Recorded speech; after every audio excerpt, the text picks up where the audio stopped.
આળસુ તંત્ર અને ભ્રષ્ટ કોન્ટ્રાક્ટરોનો વધુ એક નમૂનો તમને બતાવવો છે, કેમ કે તંત્રના આશીર્વાદ ભ્રષ્ટ કોન્ટ્રાક્ટરોએ એવો બ્રિજ બનાવ્યો છે કે 2 મહિનામાં જ ધડામ દઈને તૂટી પડ્યો।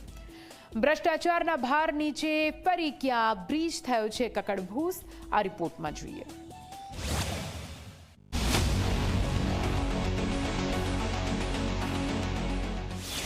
વિકાસની વાતો વચ્ચે ભ્રષ્ટાચારીઓ બેફામ। 2 મહિનામાં જ કોઝવે થયો કડડભૂસ। મોજથી કરો ભ્રષ્ટાચાર, કેમ કે તંત્રનો છે સાથ।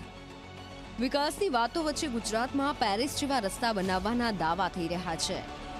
હવે તમારે આ પેરિસ જેવા રસ્તા જોવા હોય તો જુઓ આ છોટાઉદેપુરના નસવાડીમાં બનેલો કોઝવે। પહેલા તો તમે વિચારશો અહીં કોઝવે છે ક્યાં, પરંતુ તમે જે તૂટેલા ફૂટેલા રસ્તા જુઓ છો તે જ કોઝવે છે। હાથથી ઉખડતો રસ્તો, બ્રિજમાંથી સળિયા ગાયબ, સમ ખાવા પૂરતો ડામરનો ઉપયોગ। જી હા, આ કોઝવે નસવાડીના કુપ્પા ગામે 2 મહિના પહેલા જ બન્યો હતો, પરંતુ હાલ સ્થિતિ એવી છે કે અહીં કોઝવે કે રસ્તાનું નામો નિશાન બચ્યું નથી। અને ગરીબ લોકો સુધી જે વિકાસને પહોંચાડવાની વાતો કરે છે એ અત્યારે તમે જોઈ શકો છો કે કેટલા હદે ભ્રષ્ટાચાર કર્યો છે। અત્યારે તમે આ જે પુલ જે બનાવ્યો છે એમાં એક સળિયો પણ નથી નાખ્યો, એમાં કઈ કપચી પણ નથી, અને ખાલી ફક્ત ને ફક્ત જે પથરા છે એ પથરા પર સિમેન્ટ પાથરી દીધી હોય એવી રીતના બનાવેલું છે। કુપ્પા ગામના લોકો વર્ષોથી કોઝવેની માંગ કરી રહ્યા હતા, કેમ કે ગામથી શાળાએ જવા માટે કોઈ રસ્તો જ નહોતો।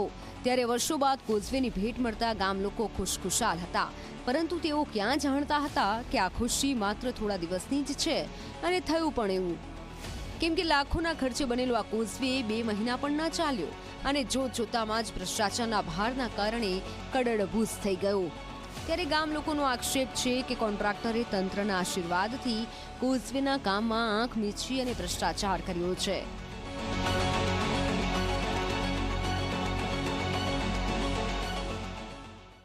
આ ભારતીય જનતા પાર્ટીના જે પાપના કારણે, એના મળતિયાઓને કારણે આ જે હલકી કક્ષાનું કામ વાપરીને એને જે કોન્ટ્રાક્ટરને જે એક દલાલી કરીને પછી એમને કરાવાયું છે, એમના મારફતે પણ હદ થઈ ગઈ છે। હવે ભારતીય જનતા પાર્ટીની આઝાદીના વર્ષો પછી રસ્તા બને છે, જેની વર્ષોથી માંગ હતી એ પૂરી તો થઈ, પરંતુ 2 મહિનામાં જ તંત્રના પાપે કોઝવેનું સ્વપ્ન ફરી સ્વપ્ન બની ગયું। લોકોનો આક્ષેપ છે કે કામ થાય ત્યારે અધિકારીઓ તપાસ કરતા નથી, અને જ્યારે આવી ઘટનાઓ બને ત્યારે જવાબ નથી આપતા। જો સરકારના ભ્રષ્ટ બાબુએ કોઝવે બનતા સમયે થોડું પણ ધ્યાન આપ્યું હોત તો હાઈવેની હાલત આવી ન હોત। હકીમ ઘડિયાળી, ઝી મીડિયા, છોટાઉદેપુર।